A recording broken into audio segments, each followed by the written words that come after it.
email signatures. Do you really need one? Should you waste your time creating one? And if you do have one, how is it even all that helpful? Well, I'm glad you asked, because in today's video, that's what we're going to be discussing. So let's just jump into it.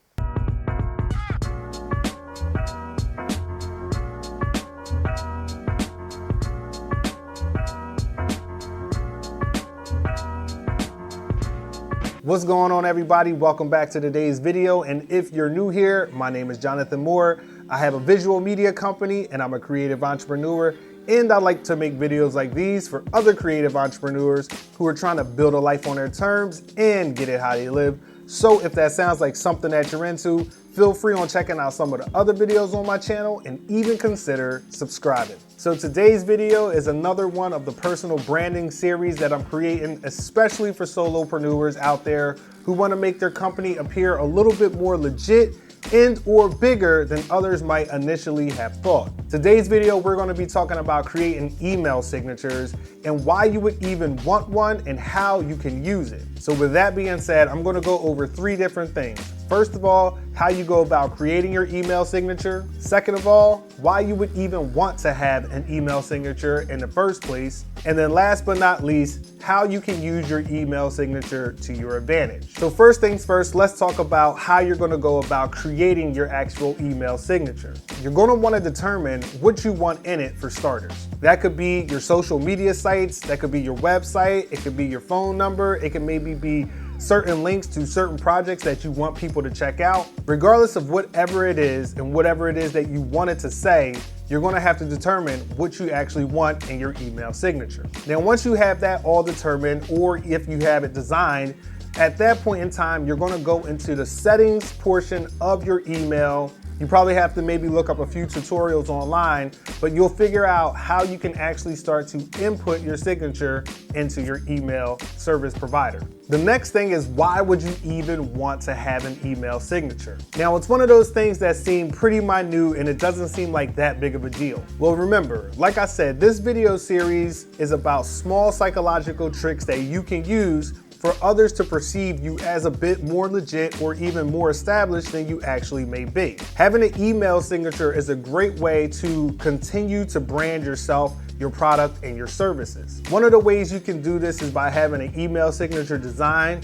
one that incorporates a logo, or you can just have your name with your company name, maybe your company slogan, and then you're gonna have different social media outlets or your website that others can go and check out. Like I said, it's one of those small things that when you're creating your personal branding, you don't have to have everybody in the world recognize it right off of the jump.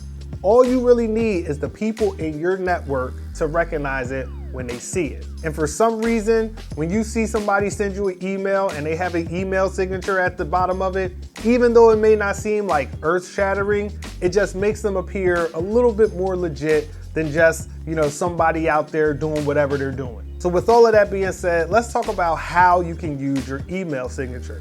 Now, I know it seems pretty simple, like, okay, I'm gonna use it by just putting it in my emails and sending it off.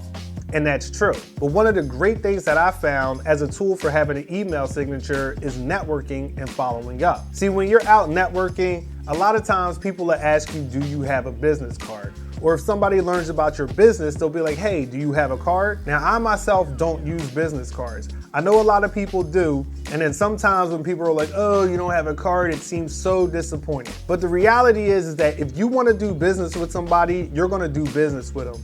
But you are going to need a way to get in contact with them. So I find that by having an email signature, it's nice and easy, because if somebody gives you their card or they give you their information, you can just follow up with them, especially in an email. And then right at the bottom of that email is going to be all of your things, boom, right there with one snapshot. You can include your company name and logo. You can have your location in there, your phone number, links to your different social media and your website. And if they really want, they can check you out right then and there. But let's face it, all the things that could be on a business card could also be right there in your email signature.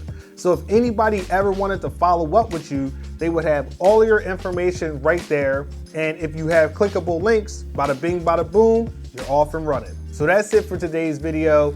If you missed the video previous to this, I talked about creating websites and personalized email names, also to go along with your personal branding in this whole video series. So feel free to go back and check that one out, because that will make this video right here make much more sense. Hopefully you found this video helpful and useful, and if so, give me a like, drop me a comment, and let me know where you guys at right now on your creative journey. And for all my people out there who are trying to build a life on their terms and get it how they live, this is your man, Jonathan Moore, and I'm signing out. Peace.